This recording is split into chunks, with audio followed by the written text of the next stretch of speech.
श्रीकृष्णाय परब्रह्मणे नमः। नारायण अखिलगुरो भगवान् नमस्ते। मतिरिह गुणसक्ता बन्धकृत्तेष्वसक्तात् अमृतकृदुपरुन्धे भक्तियोगस्तु शक्तिं महदनुगमलभ्या भक्तिरेवात्र साध्या कपिलतनुरिते त्वं देवहूत्यैन्यगादीः प्रकृतिमहदहङ्काराश्च मात्राश्च भूतानि अपि हृदपि दशाक्षी पुरुषः पञ्चविंशः इति विदितविभागो मुच्यते सौ प्रकृत्याः कपिलतनुरिति त्वं देवहूत्यैन्यगादीः प्रकृतिगतगुणौघैः नाज्यते पुरुषोऽयं यदि तु सजति तस्यां तद्गुणास्तं भजेरन् मदनुभजनतत्त्वालोचनैः साप्यपेयात् कपिलतनुरिते त्वं देवहूत्यैन्यगादीः विमलमतिरुपात्तैः आसनाद्यैर्मदङ्गं गरुडसमधिरूढं दिव्यभूषायुधाङ्कं रुचितुलिततमालं शीलयेतानुवेलं कपिलतनुरिते त्वं देवहूत्यैन्यगादीः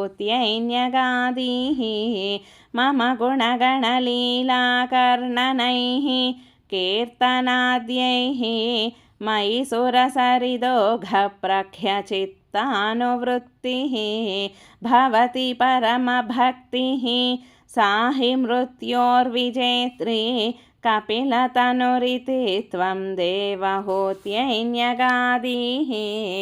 अहह बहुलहिंसा सञ्चितार्थैः कुटुम्बं प्रतिदिनमनुपुष्णन् स्त्रीजितो बाललाली विशतिः गृहसक्तो यातनां मय्यभक्तः कपिलतनुरिते त्वं देवहूत्यैन्यगादीः युवतिजठरखिन्नो जातबोधोऽप्यकाण्डे प्रसवगलितबोधः पीडयोल्लङ्घ्य बाल्यं पुनरपि बत मुह्युत्येव तारुण्यकाले कपिलतनुरिते त्वं देवहूत्यैन्यगादीः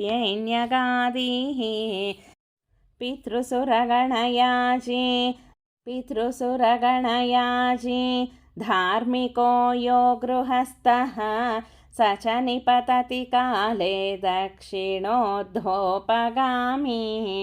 मयि निहितमकामं कर्म तु दक्पथार्थं कपिलतनुरिते त्वं देवहूत्यैन्यगादीः इति सुविदितवेद्यां देवहूतिं कृतनुतिमनुगृह्य त्वं गतो योगिसङ्घैः विमलमतिरथासौ भक्तियोगेन मुक्ता त्वमपि जनहितार्थं वर्तसे प्रागुदीच्यां परम किमु बहुक्त्या त्वत्पदाम्भोजभक्तिं सकलभयविनेत्रीं सर्वकामोपनेत्रीं वदसि खलु दृढं त्वं तद्विधूयामयान्मे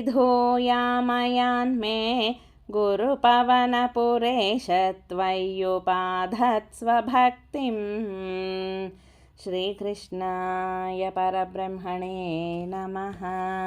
नारायण अखिलगुरो भगवान् नमस्ते। सर्वं श्रीकृष्णार्पणमस्तु।